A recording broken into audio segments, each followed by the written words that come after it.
9월달 묵상 본문이 로마서입니다. 9월 한 달 내내 로마서와 더불어 사셔야 되는데요. 로마서가 이렇게 쉽지 않는 서신서예요. 그래서 오늘 좀 오늘부터 한 주간 동안 로마서에 대해서 여러분이 조금 이해를 하시고 묵상하는 삶이 필요합니다. 교회에서 매일 성경 가지고 묵상하십시오. 한 지가 10수년이 지났는데 아직까지 묵상 안 하시는 분들은 묵상 생활을 시작하셔야 돼요. 복 있는 자는 묵상하는 자들이거든요.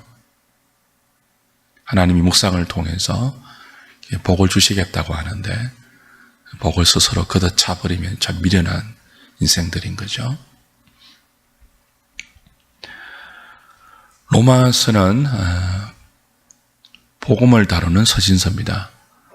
바울이 로마 교회에 복음을 전하기 위해서 보내는 편지죠. 직접 가서 복음을 전하고 싶은데 갈 형편이 안 돼서 먼저 편지를 써서 복음이 뭔지를 설명하는 그런 서신서가 로마서입니다.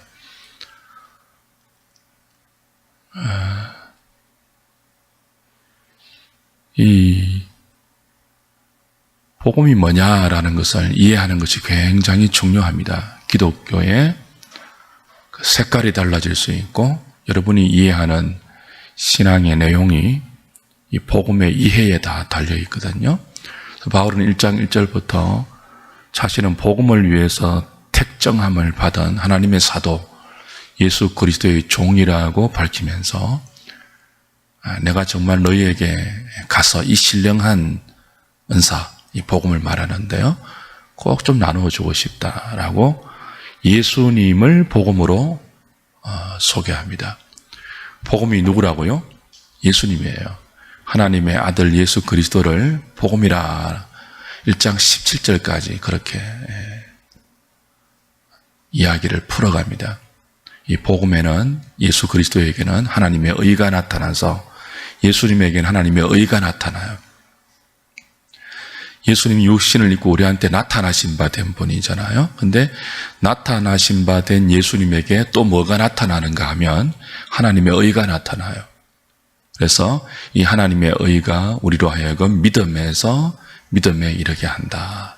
이게 예수님을 복음으로 바울이 설명합니다. 말하자면 로마서는 예수님이 복음인데 그 예수님을 경제적 복음, 사회적 복음, 정치적 복음으로 설명하지 않습니다.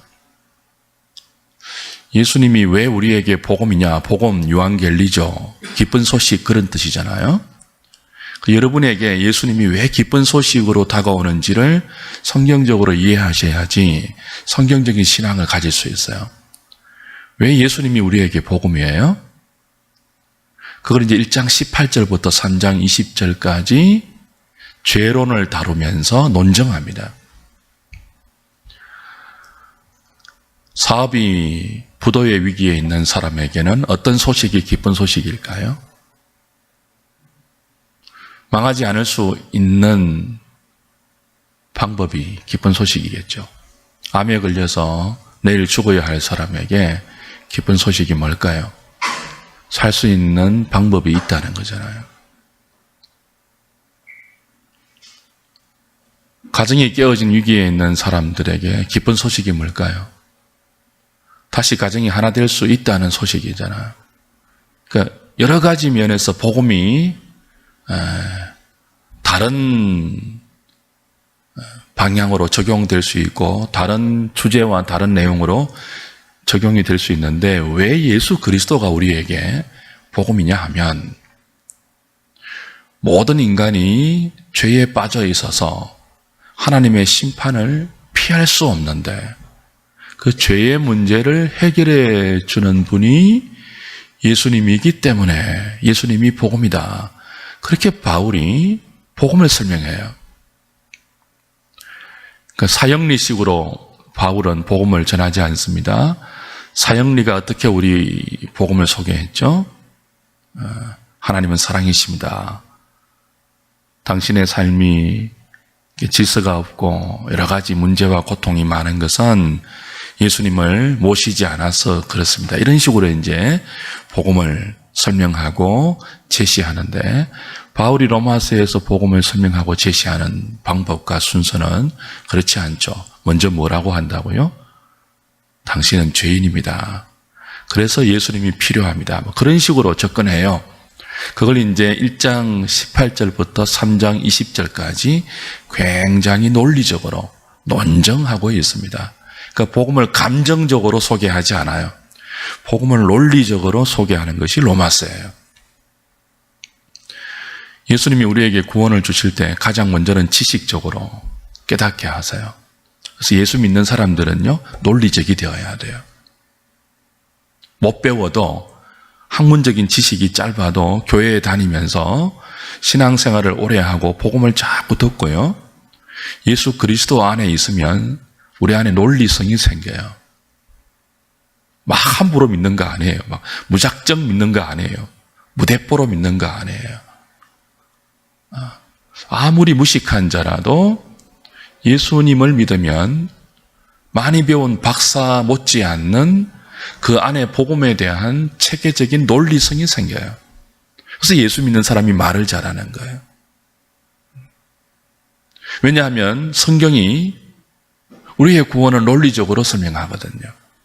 왜 예수님이 복음이냐 하면, 우리가 죄를 지을 수는 있지만 그 죄를 해결할 능력이 인간에게는 없다는 거예요. 내가 해결하지 못하는 가장 큰 문제, 경제적 문제, 사회적 문제, 정치적 문제를 떠나서 죄의 문제를 내가 해결할 수 없는데, 그 문제를 해결하는 분이 예수님이기 때문에 예수님이 기쁜 소식, 복음이라는 거예요. 그러면서 이제 1장 18절부터 1장 32절까지는 이방인의 죄를 다룹니다. 그 모든 인간이 죄인데 그 중에 먼저 모든 자연인, 이방인의 죄를 다뤄요. 어제 우리가 로마서 1장 29절부터 31절까지를 예배 시간에 좀 보지 않았습니까? 하나님의 진노가 인간의 모든 불의와 불경건을 쫓아 하늘로부터 내려오는데, 그 불경건과 불의에 속한 인간의 삶이 어떤 죄에 빠져 있는가라고 할 때, 어제 우리 1장 29절부터 모든 불의 추악 쭉 다루었잖아요. 거기에서 벗어날 인간이 없거든요. 여러분 주위에 있는 사람들 혹은 여러분 자신을 포함해서 1장 29절부터 나오는 불의, 추악, 탐욕, 악의, 시기, 살인, 분쟁, 사기, 악독, 수근수근, 비방, 능욕, 교만, 자랑, 악을 도모, 부모 거역하고, 우매하고, 배약하고, 무정하고, 무자비한 여기에서 예외인 사람이 있던가요? 하나님의 심판이 이런 인간에게 쏟아진다는 것이 바울의 설명이에요. 아무도 이런 죄의 상태에서 예외가 없다고 바울은 논증하고 있습니다. 근데 오늘 2장 1절부터 보면요, 이런 죄의 이야기를 하는데 2장 1절부터 16절까지 오늘 본문을 보면 그게 자기에게 하는 이야기가 아니고, 자기는 거기에 해당되지 않고 이 모든 하나님의 말씀이, 성경의 진술이 다른 사람에게만 해당된다고 생각하는 사람들이 있어요. 꼭 그런 인간들이 있죠. 그래서 2장 1절 보십시오. 이런 사람들을 바울은 남을 판단하는 사람이라고 말합니다. 그러므로 남을 판단하는 사람아, 누구를 막론하고 네가 핑계하지 못할 것은 남을 판단하는 것으로 네가 너를 정죄함이니 판단하는 내가 같은 일을 행한다. 굉장히 도덕주의자들이에요. 유대인을 포함해서 이제 내일 볼 2장 17절부터는 유대인의 죄를 다루는데요. 이 오늘 본문의 2장 1절부터 16절까지 나타나는 사람들은 도덕주의자들이에요. 자신이 다른 사람보다는 그래도 도덕적이고 윤리적이고 괜찮은 인간이라고 스스로 생각하면서 끝없이 다른 사람을 판단하는 사람들이에요. 그러니까 하나님 말씀을 들을 때도 뭐예요? 그 1장 18절부터 1장 32절까지 바울이 하나님의 심판을 받을 수밖에 없는 불의하고 불경건한 자들을 쭉 설명했잖아요. 근데 어떤 사람들은요, 그 설명이, 성경의 설명이, 하나님의 말씀이 자기에게는 해당되지 않는다고 생각하고 그 하나님 말씀으로 자기를 판단하죠. 다른 사람을 판단하죠, 다른 사람을. 그래서 바울은 말합니다. 하나님 말씀으로 다른 사람을 판단하고도 그 말씀을 자기에게 적용시키지 않는 너희들은 하나님의 판단을 피할 것 같으냐? 다른 사람은 늘 판단하면서도 그 기준으로 자기를 판단해 보지 않는 사람들은 하나님 판단을 피할 수 없다는 거죠. 똑같은 하나님의 심판, 하나님의 판단에서 예외가 될 수 없는 사람들, 가장 도덕적이라고 말하는 사람들도 죄에 빠져 있다는 바울의 논리입니다. 그래서 이 도덕적인 사람에게도 누가 필요하다고요? 복음이신 예수 그리스도가 필요하다는 거예요. 왜냐하면 이 사람들도 심판을 피할 수 없다는 거죠.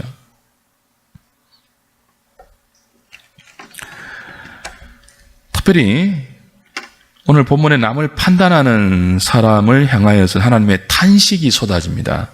우리말 번역에는 1절에 남을 판단하는 사람아 이렇게 되어 있는데 이게 헬라어로 보면요. 우리말 어술과 헬라어는 좀 어순이 달라요. 사람아, 남을 판단하는 뭐 그런 식으로 어순이 나오는데요. 원문에는 그냥 사람아라고 되어 있지 않고 앞에 감탄사 오가 나옵니다.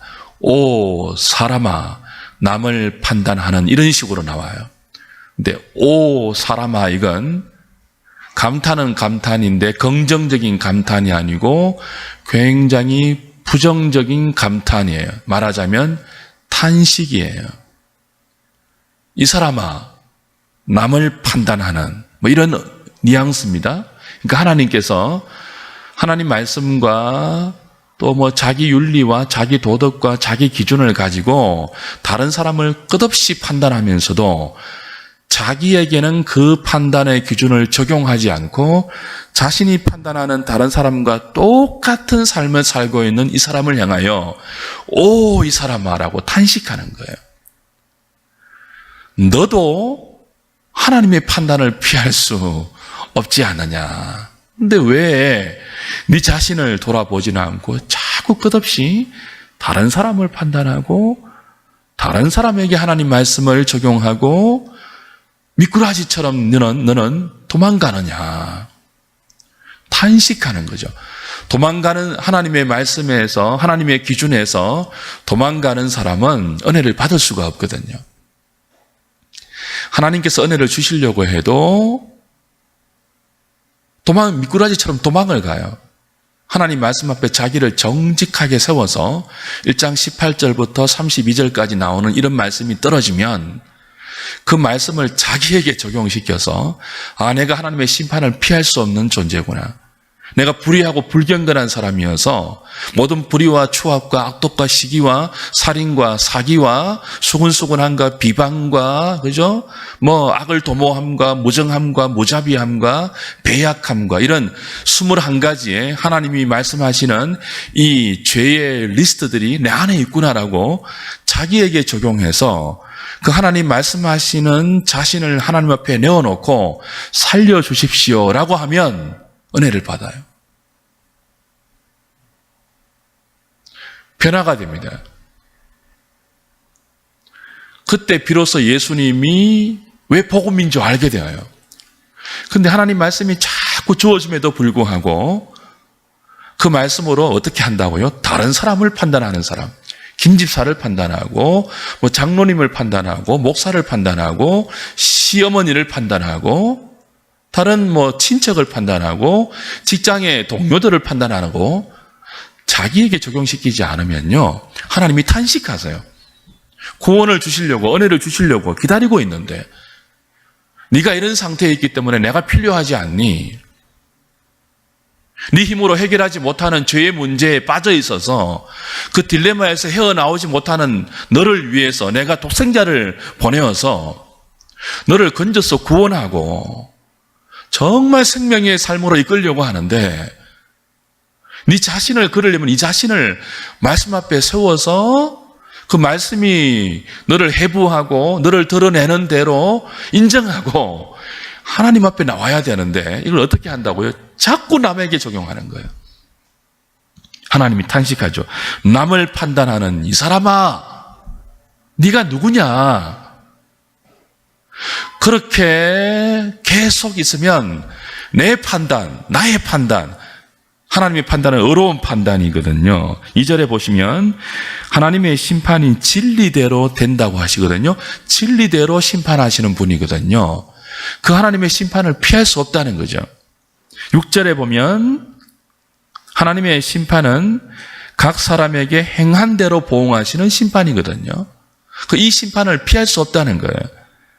3절에 보시면 하나님의 심판은 피할 수 없는, 하나님의 심판을 피할 줄로 생각하느냐라고 했는데, 모든 인간은 하나님의 심판을, 최종적인 심판을 피할 수 없는데, 이렇게 하나님 말씀을 끝없이 다른 사람에게 적용하는 이런 사람들은 더더욱 하나님의 어려운 심판을 행위대로, 그죠? 행위대로 보응하신 하나님의 진실되고 어려운 심판, 외모로 판단하지 않는 하나님 판단이잖아요. 그 심판을 피할 수 없다는 것입니다. 11절에 하나님은 외모로 사람을 취하지 아니하신다 그랬거든요. 그러니까 하나님 말씀을 다른 사람에게 적용시키지 말고 자기 자신에게 적용하라는 것이 오늘 본문의 내용입니다.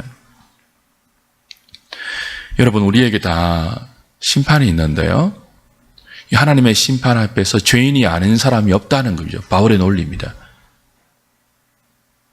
6절에 보시면 하나님께서 각 사람에게 그 행한 대로 보응하시는데, 참고 선을 행하여 영광과 존귀와 속지 아니함을 구하는 자에게는 영생으로 하시고, 당을 지어 진리를 따르지 아니하고 불의를 따르는 자들에게는 진노와 분노로 하신다 그랬습니다. 하나님이 행한 대로 보응하시는 분의 마지막 심판은요, 행한 대로 보응하시는 심판입니다. 여기에서 피할 사람이 아무도 없어요. 여러분도 그렇고 저도 그래요. 이 땅에 존재하고 앞으로 존재할 모든 인생은 이 행한 대로 심판하시는 하나님의 심판대에서 절대로 벗어날 수 없고 모두 다 그 심판대 앞에 서야 돼요. 그 심판대 앞에 서면 외모로 판단하지 않고 진리로 판단하시는 하나님의 완전하고 어려운 심판이 행해집니다. 그 완전한 심판 앞에 피해갈 인생이 없다는 게 바울의 말입니다.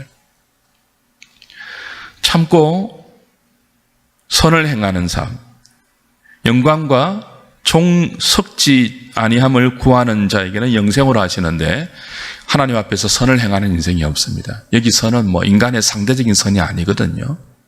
하나님의 절대적인 선이에요. 행위대로 보응하시는데요, 이게 중요합니다. 여러분, 성경 전체를 보십시오. 하나님의 마지막 심판은요, 믿음으로 하는 심판이 아니에요. 행위대로 하는 심판이에요. 행위대로, 몸이 지은 대로 하는 심판이에요. 그 심판에서 피할 인생이 있습니까? 그 심판의 기준이 뭐예요? 선을 행하는 자가 영생을 받는 심판이거든요. 이 선은 하나님의 절대선이에요. 여기 도달할 인생이 없으니까 다 심판을 받아야 돼요. 그때 이제 예수님이 그 심판을 피해가는 복음으로 제시되기 때문에 예수님의 가치가 이제 완전히 드러나는 거죠. 몸으로 행한 대로 심판을 우리가 받아야지 예수님이 왜 복음되는지 그때 가면 비로소 알 수 있습니다. 피할 인생이 없잖아요. 그때 피할 바위가 되시는 분이 누구예요?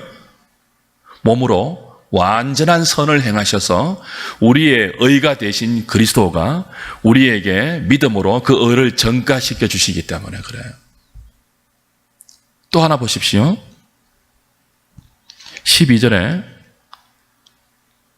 무릇 13절에 하나님 앞에서는 율법을 듣는 자가 의인이 아니요 율법을 행하는 자라야 의롭다 하심을 얻는다고 했습니다. 이것은 율법으로 이제 의롭다 함을 받으려면 율법을 들어서 되는 것이 아니라 율법을 행해야 되는데 율법을 행하는 것이 무엇입니까? 하나님의 절대선에 이르는 것이거든요. 하나님을 사랑하고 이웃을 사랑하는 것이 율법 아닙니까?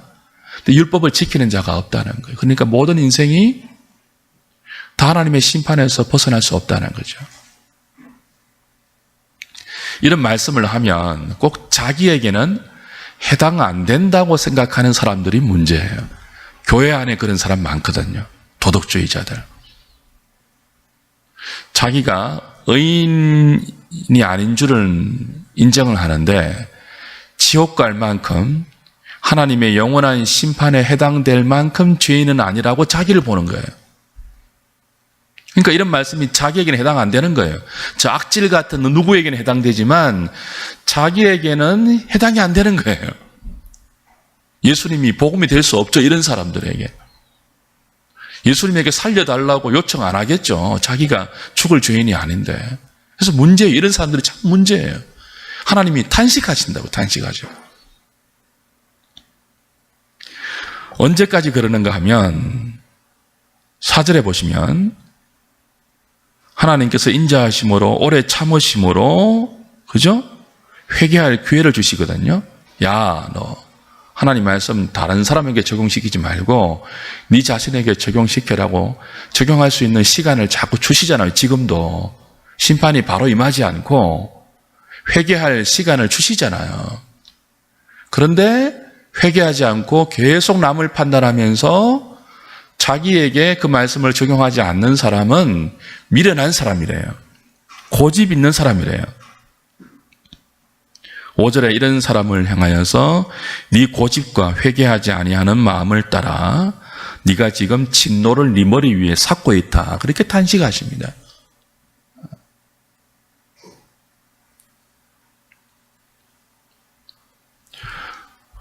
흔히 세상 돌아가는 것을 보고 많은 사람들이 말세야 말세 그럽니다. 근데 말세야 말세라고 할 때요, 자기 자신을 보고 말세라고 하는 사람이 있습니까? 다 대통령 보고 그러죠. 국회의원들 보고 그러죠. 사업하는 사람들 보고 말세야 말세 그러죠. 자기 자신 보고 말세야 말세라는 분이 있습니까? 그런 사람들이 다 여기에 해당되는 사람들이에요.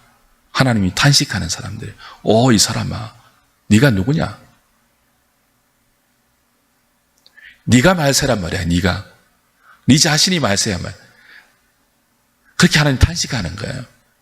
내가 이렇게 오랜 역사를 통해서 오래 참으면서 회개할 기회를 주고 있고 교회를 통해서 말씀을 주고 있는데 그 말씀이 떨어질 때마다 뭐예요? 자꾸 남을 판단하는 거죠. 전 김 집사가 들어야 되고 박 장로가 들어야 되고 최 목사님이 들어야 되고 우리 시아버지가 들어야 되고 우리 시엄마가 들어야 되고 뭐 이런 식으로 빠져나가는 사람들이죠. 핑계하지 못합니다. 우리가 흔히 다른 사람의 잘못을 지적할 때는요, 어떤 착각에 빠지는가 하면 자기는 어려운 줄 알아요. 어떤 기준을 가지고 자신에게 적용하지 않고 다른 사람에게 적용해서 이것이 틀렸고 이것이 잘못됐고 그런 식으로 지적할 때는요, 어떤 착각에 빠질 수 있습니까? 자기는 그렇지 않은 줄 아는 착각에 빠질 수 있습니다. 그러니까 이런 사람들을 향해서 하나님이 오, 이 사람아, 자네는 누군가라고 탄식한다는 거죠. 그 기준을 가지고 네 자신을 한번 보렴. 특별히 하나님의 기준을 가지고 네 자신을 보면 너는 심판을 피할 수 없는 죄인이 아니냐. 그래서 회개하고 살려달라고 나에게 요청하렴. 내가 너를 살려줄 준비를 하고 있다. 이게 로마서에서 우리 모두에게 하나님이 다가오시는 복음의 설명 방식입니다. 오늘 우리가 어떤 걸 좀 돌아봐야 되는가 하면 하나님 말씀이 매주일 우리에게 선포되잖아요. 매일 성경으로 우리가 말씀을 묵상하잖아요. 근데 어떻게 하자고요? 가장 먼저 우리 자신에게 적용시켜야 돼요.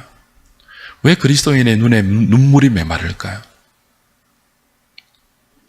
왜 현대 교인들의 심령이 이렇게 딱딱한 돌처럼 황폐해져 갈까요? 왜 수많은 사람들의 신앙적인 감격이 도망가고 있을까요? 사라지고 있을까요? 다른 데 이유가 있는 것이 아니고요. 하나님 말씀을 자신에게 적용시키지 않기 때문에 그래요. 하나님 말씀이 우리에게 네가 죽을 놈이야. 다윗이 막 도망갈 때 나단이 뭐라고 했습니까? 왕이여, 왕이 죽일 놈입니다. 그랬잖아요. 그때 다윗이 꼬꾸라졌죠. 인정했거든요. 도망가지 않고 인정했거든요. 인정할 때 하나님의 용서가 임하고 은혜가 임하였잖아요. 근데 우리는 자꾸 빠져나가죠. 하나님 말씀이 우리에게 살인자라고 합니다. 하나님 말씀이 우리에게 너 간음자라고 합니다. 하나님 말씀이 우리에게 너 도둑놈이라고 합니다. 근데 우리는 자꾸 뭐라고 한다고요? 다른 사람이 그 정도고 나는 살인자가 아니라고요. 맨날 형제 미워하면서, 맨날 다른 사람 미워하면서 우리 살인자 아니래요. 성경은 뭐예요? 미워하면 살인자라고 분명히 말했는데 하나님 말씀이 네 간음하는 사람이야, 회개해라고 말하는데 우리 뭐예요? 맨날 다른 사람 보고 업욕을 품으면서 나는 간음하지 않았다고 빠져나가요. 나는 거짓말하지 않고 이렇게 빠져나가죠. 빠져나가니까 은혜를 못 받아요. 10년을 예수 믿어도 맨날 그 상태예요. 은혜를, 마음이 부드러워지지 않아요. 왜냐하면 하나님께 살려달라고 부르짖어 본 적이 없어요. 말쑥한 모습으로 우리가 앉아있을 수 있는데 우리 안에 살인자의 나, 간음하는 나, 사기치는 나, 악독한 나, 바울이 21가지로 찍어서 열거하는 이 죄된 나를 정말 통렬하게 실감하면서 하나님, 내가 이런 죄인입니다. 살려주십시오. 내가 이런 상태에 좀 벗어나고 싶지만 내 능력으로, 내 힘으로 벗어날 수가 없습니다. 자꾸 다른 사람이 믿고 자꾸 이렇게 자기만을 위한 삶을 고집하고 벗어날 수가 없습니다. 좀 살려주십시오. 끝까지 이렇게 살면 지옥인데 벗어날 수가 없습니다. 몸부림쳐 본 적이 없기 때문에 맨날 말쑥한 모습으로 앉아있는데 심령의 변화가 없는 거예요. 통장에 돈 좀 많이 들어오면 웃고 살독에 살 떨어지면 그냥 지옥이고 여기에서 벗어날 수가 없는 거예요. 이게 참 비극이거든요. 현대 기독교의 비극이 뭔지 아세요? 예수 믿는데 변화가 없는 거예요. 예수님이 왜 복음인 줄을 모르는 거예요. 그 예수님만 있어서는 사람들이 만족이 안 되는 거예요. 예수님이 돈도 좀 주고 병도 좀 고치고 그런 예수님 아니면 만족이 안 되는 거예요.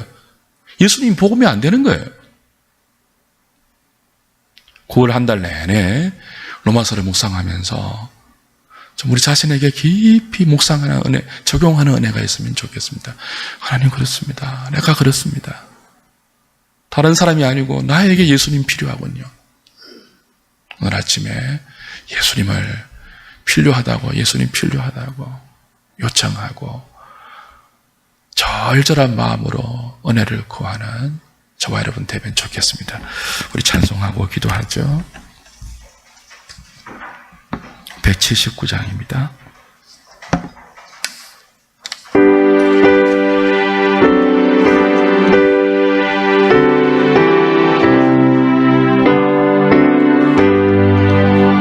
주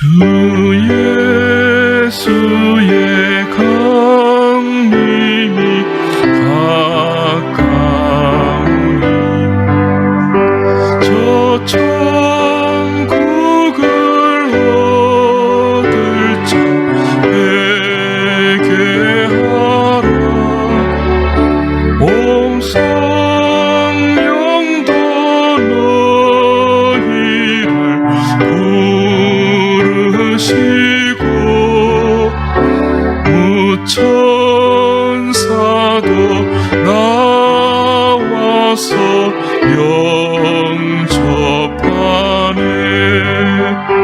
주 예수님 너희를 찾으시니 왜 의심을 하면서 오지 않나 온 세상 죄 감당한 어린 양은 죄 많은 자 불러서 구원하네 이 세상이 즐기는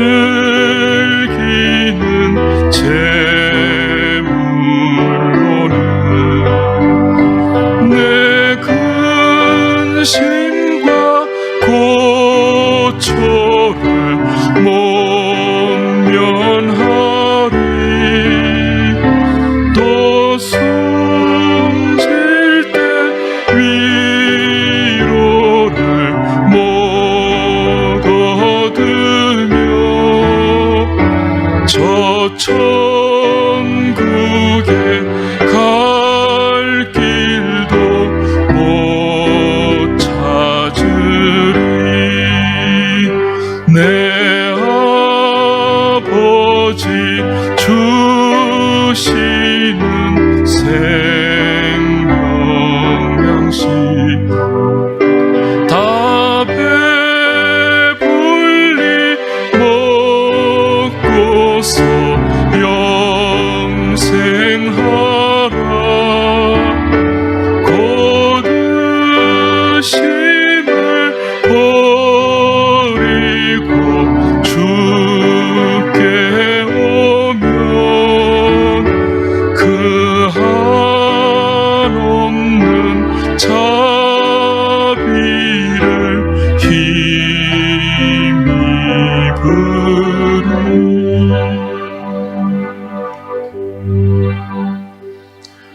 의사가 고개를 절레절레 흔드는 환자들이 있습니다. 어떤 환자들입니까? 의사보다 더 똑똑한 환자들이에요. 아무것도 모르면서 MRI 하나 판독할 줄도 모르면서 어줍잖게 주워들은 상식으로 의사보다 더 많이 안다고 생각하는 환자들은 고칠 수가 없습니다. 예수님 뭐라고 했습니까?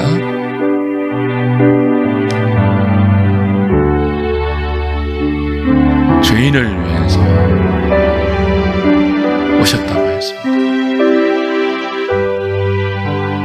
환자가 자신의 환자임을 인정해야 의사의 처방이 효력이 있습니다.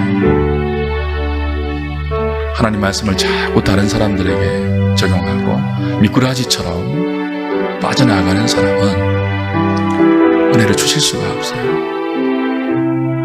근데 우리가 그렇습니다. 특별히 우리 교회처럼 정통을 추구하고 개혁주의 신앙을 추구하는 사람들이 이런 위험에 빠질 수가 있습니다. 저도 그렇고 여러분도 그렇고 바른 것을 추구하기 때문에 자꾸 틀린 것이 눈에 들어오고요.